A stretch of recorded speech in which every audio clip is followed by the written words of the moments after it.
कभी कभी हमारे जीवन में कुछ ऐसा होता रहता है जो हम यह सोचते हैं कि क्या सच में इस दुनिया में अच्छे लोगों की कोई कदर ही नहीं है। लेकिन किस्मत भी बड़ा अजीब खेल खेलती है। सुबह के 9 बजे थे। गौरी शर्मा अपने काम पर पहुंच चुकी थी। लखनऊ के एक बड़े सुपरमार्केट में वह एक कैशियर का काम करती थी। ग्राहकों का स्वागत करना, बिलिंग करना और खुद को सबसे तेज और एक अच्छा कैशियर साबित करना, यही उसकी रोज की जिंदगी थी। गौरी को यह नौकरी बहुत ही ज्यादा पसंद थी। वह साधारण परिवार से थी और यह नौकरी वह अपने घर की जरूरतों को पूरा करने के लिए करती थी। उसकी मां बीमार रहती थी और छोटे भाई की पढ़ाई का खर्च भी उसी के कंधों पर था। घर के सभी लोग उस पर ही आश्रित थे, लेकिन उसे अंदाजा भी नहीं था कि आज की यह शिफ्ट उसकी जिंदगी को पूरी तरह से बदल देगी। एक बूढ़े आदमी ने कांपते हुए हाथों से सामान की टोकरी को काउंटर पर रखा। गौरी ने मुस्कुराते हुए उनका स्वागत किया और बिलिंग करने लगी। नमस्ते दादा, कैसे हैं आप? बूढ़े आदमी मुस्कुराते हुए बोले, बेटा, बस किसी तरह जिंदगी का गुजारा कर रहा हूं। दवाई भी लेनी थी, पर पहले राशन लेना जरूरी है। गौरी ने स्कैन करना शुरू किया और टोटल 870 बताया। बाबा ने अपनी जेब से कुछ मुड़े हुए नोट निकाले। उन्होंने काफी कोशिश की, लेकिन कुल 100 रुपये ही निकले। बाबा घबरा गए और बोले, अरे, लगता है शायद पैसे कम पड़ गए। मुझे कुछ सामान को वापस करना पड़ेगा। उन्होंने तेल और ब्रेड वापस करने के लिए गौरी को कहा, लेकिन गौरी के दिल में हलचल सी मच गई। उसने सोचा, एक बुजुर्ग आदमी जो अपने खाने के लिए 2 वक्त की रोटी नहीं जुटा पा रहा, क्या उसे सामान वापस करने के लिए मजबूर किया जाए? गौरी ने उस बूढ़े आदमी की मदद करने का सोचा। उसने इधर उधर देखा। सुपरवाइजर दूर खड़ा हुआ था। सीसीटीवी कैमरा भी ठीक उसी के ऊपर था, लेकिन उसका दिल इस बूढ़े आदमी को खाली हाथ नहीं जाने देना चाहता था। गौरी ने अपनी जेब से 770 रुपये निकाले और चुपचाप काउंटर पर डाल दिए और कहा, बाबा, आप चिंता मत करिए, आपका बिल अब पूरा हो गया। सामान ले जाइए आप। बाबा की आंखें भर आईं। बेटा, तुम बहुत ही नेक दिल इंसान हो। मैं तुम्हारा एहसान कभी नहीं भूलूंगा।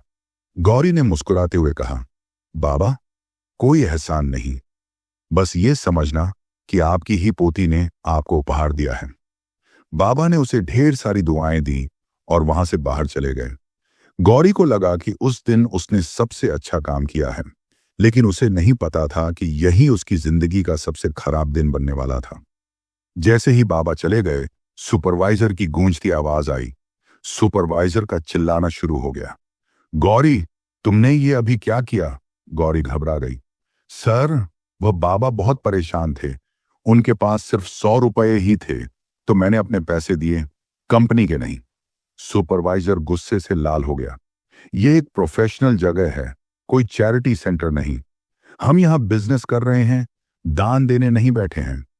गौरी ने फिर से समझाने की कोशिश की, सर, मैं समझती हूं, लेकिन सुपरवाइजर ने उस पर हाथ उठा दिया और बोला, मुझे कोई बहस नहीं सुननी। अब से तुम इस सुपरमार्केट में काम नहीं कर सकती। तुम्हें अभी और इसी समय नौकरी से निकाला जाता है। गौरी के पैरों तले जमीन खिसक गई। उसकी जिंदगी एक झटके में बदल गई। गौरी का दिमाग सुन्न पड़ गया। इतनी छोटी सी बात और इतनी बड़ी सजा। उसकी आंखों में आंसू आ गए। ठीक है सर, अगर यहां पर इंसानियत की कोई जगह नहीं है, तो मैं भी यहां काम नहीं करना चाहती। सुपरवाइजर ने सिक्योरिटी गार्ड को बुलाकर कहा, इसका बैज और यूनिफॉर्म ले लो और इसे यहां से बाहर निकालो। गौरी ने अपनी यूनिफॉर्म का बैज निकालकर गार्ड के हाथ में थमा दिया और अपना बैग उठाकर बिना कुछ बोले सुपरमार्केट के दरवाजे से बाहर निकल गई। बाहर आते ही उसकी आंखों से आंसू गिर पड़े। अब आगे क्या होगा? क्या उसने गलत किया था? क्या अब उसे कोई और नौकरी मिलेगी? लेकिन उसे नहीं पता था कि यह सिर्फ एक नई शुरुआत है। शाम के 7 बजे थे। गौरी एक पार्क की बेंच पर अकेली बैठी थी। उसकी आंखों में आंसू थे।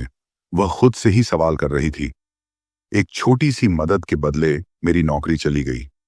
वह सोच रही थी कि अब आगे क्या करें। घर जाकर मां से क्या बोलेगी? भाई की पढ़ाई का खर्च कैसे उठाएगी? तभी उसके फोन की घंटी बजी। कॉल उसकी मां की थी। उसने कांपते हुए फोन उठाया। हेलो मां। मां बोली, बेटा, तू ठीक तो है ना? तेरा चेहरा बहुत उतरा हुआ सा लग रहा है। सब ठीक तो है? गौरी ने गहरी सांस ली। जी माँ, सब ठीक है।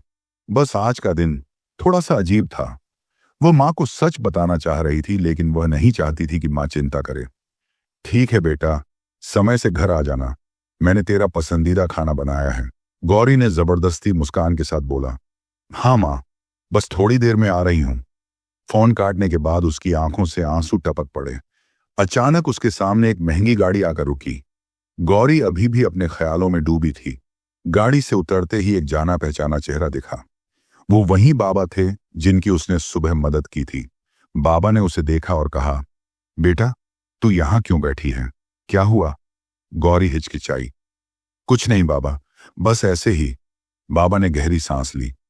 बेटा, मुझे सच सच बता, मैं सुबह से तुझे ढूंढ रहा था। गौरी ने सिर झुका लिया और धीरे से बोली, बाबा, मुझे मेरी नौकरी से निकाल दिया गया, सिर्फ इसलिए क्योंकि मैंने आपकी मदद की थी। बाबा के चेहरे पर चिंता की लकीरें उभर आईं।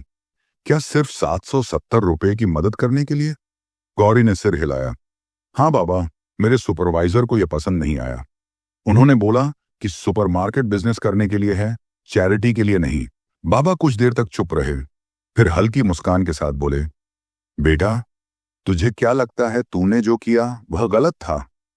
गौरी ने तुरंत जवाब दिया, नहीं बाबा, मुझे लगता है मैंने सही किया। इस दुनिया में शायद अच्छाई की कोई कदर नहीं है। बाबा मुस्कुराते हुए बोले, बेटा, अच्छाई की कदर हमेशा देर से होती है, पर होती जरूर है। फिर बाबा ने एक ऐसा खुलासा किया जिसे सुनकर गौरी के पैरों तले जमीन खिसक गई। जिस सुपरमार्केट ने तुझे निकाला है वह मेरा ही है। गौरी के चेहरे पर हैरानी थी। क्या? बाबा ने गहरी सांस ली और कहा, हाँ बेटा, मैं वही आदमी हूं जिसने वो सुपरमार्केट 30 साल पहले शुरू किया था। लेकिन कुछ सालों से मेरी तबीयत ठीक नहीं थी। अब मेरा बेटा और मैनेजर ही पूरा काम देखते हैं। गौरी को यकीन नहीं हो रहा था। तो इसका मतलब आप ही इस सुपरमार्केट के मालिक हैं? बाबा हंस पड़े। हाँ बेटा, और तूने जिस इंसान की मदद की वह कोई आम आदमी नहीं, बल्कि उसी कंपनी का मालिक है। गौरी की आंखों में आंसू आ गए। बाबा, मुझे नहीं पता था। मुझे लगा कि आपको मदद की जरूरत है। बाबा ने प्यार से उसके सिर पर हाथ रखा। यही तो तेरा सबसे बड़ा गुण है बेटा। तूने बिना कोई लालच के मेरी मदद की है, और अब मैं तुझे इसका इनाम देना चाहता हूं। अब से तू मेरे सुपरमार्केट की नई मैनेजर है। गौरी को यह सुनकर भरोसा नहीं हुआ। क्या सच में?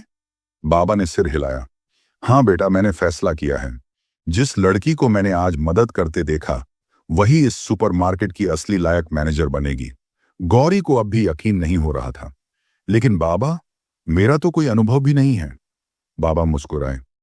तेरे पास दिल है, ईमानदारी है और लोगों की मदद करने का जज्बा है। एक अच्छे लीडर में यही गुण होने चाहिए। गौरी की आंखों में खुशी से आंसू छलक आए। उसकी जिंदगी एक ही दिन में कितना कुछ बदल गई। सुबह उसे नौकरी से निकाल दिया गया था और अब उसी कंपनी में उसे मैनेजर का पद मिल रहा था। बाबा ने मुस्कुराते हुए कहा, कल से तू अपनी नई नौकरी की शुरुआत करेगी। और हाँ, अब तेरे सुपरवाइजर को भी समझाने का वक्त आ गया है। अब यह जगह इंसानियत और ईमानदारी के लिए जानी जाएगी। अगले दिन गौरी उसी सुपरमार्केट में फिर से पहुंची, लेकिन इस बार वह एक कैशियर बनकर नहीं, बल्कि उस सुपरमार्केट की नई मैनेजर बनकर गई थी। उसका सुपरवाइजर उसे देखते ही हैरान रह गया। तुम यहां क्या कर रही हो? गौरी मुस्कुराई। मैं अब से यहां की नई मैनेजर हूं और सबसे पहले मैं यहां की पॉलिसी को बदलने जा रही हूं। सुपरवाइजर के होश उड़ गए। बाबा ने कहा, अब से इस सुपरमार्केट में इंसानियत की भी जगह होगी।